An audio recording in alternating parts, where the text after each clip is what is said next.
Monsters of the Underworld. I like it. All right, first things first. Art is great. It's well laid out. I think I caught a couple of typos, but I think you're always going to have the ability to catch some typos. Not a big deal. Nothing that I think takes away from being able to use it. I really like the implied setting with the different races that they have there. I like that they give you different subtypes for these different races. So you not only just have a different version of a Minotaur if you want it, but different types of Minotaurs, different individuals, different levels. So you have, magic users, maybe better warriors, and you have the chieftains. Same thing they have for the dwarves and for the drow and for the goblins.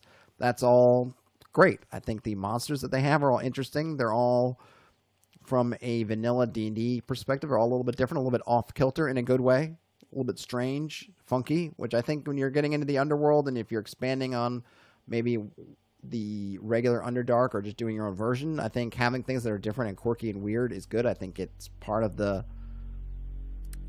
fabric of these kinds of places is the fact that they're weird and different than the surface world.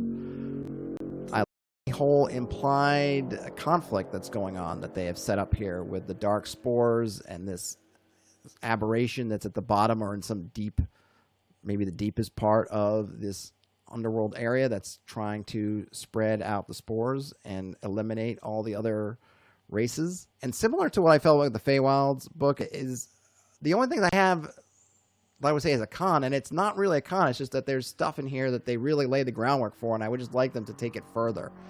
Take that implied setting and really put it out there, because the part with the spores is fascinating and would make for a great campaign.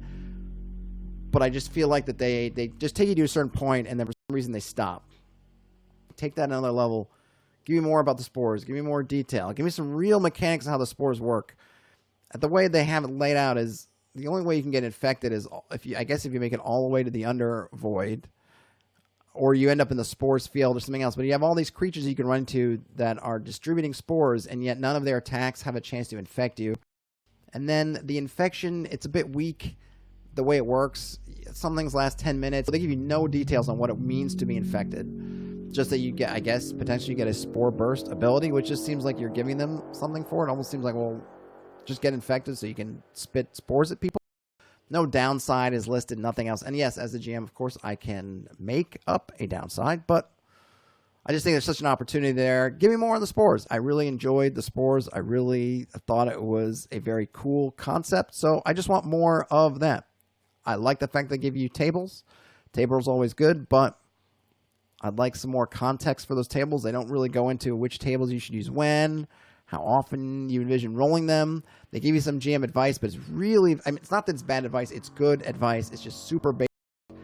And I think that there's more advice you specifically on the stuff that's presented in the book to help GMs who don't know how to do this stuff, or they're not used to it, they're not experienced, help them run these things. I'm not sure that advice does enough to help them with the specific things in this book. They give you a faction, but they just kind of throw it out there, and there could be more done with that faction. They could have had multiple factions. I would have liked maybe some faction pages, maybe some plot hooks that were relative to these different factions. They give you these different underground races, but no plot hooks. They just kind of throw them there. They talk about, well, these things are happening below the dwarf city, but there's no information on the dwarf city or on these different relationships. They just leave that up to you, which is fine. It is a monster manual. Ultimately, it is not a settings book, but when you're doing so much to evoke an interesting setting, I just wish you'd lean into it a little bit more. I don't hold it against the book. It's just, man, I would have liked that. Maybe I'm asking too much from this type of book, but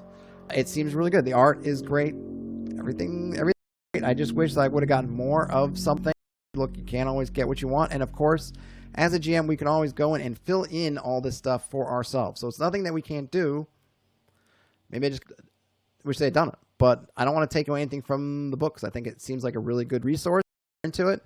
And I don't know why you wouldn't be. More monsters is always good. I like the fact that it's focused on the Underworld, and I like that it gives you a little bit different kind of off-kilter version of the Underworld than you would get from, say, your vanilla Wizards of the Coast material or other third-party books. It's Monsters of the Underworld. The links, if you like it, if you thought this was cool and you want to get it, links to drive-through are in the show notes. I will talk to you later.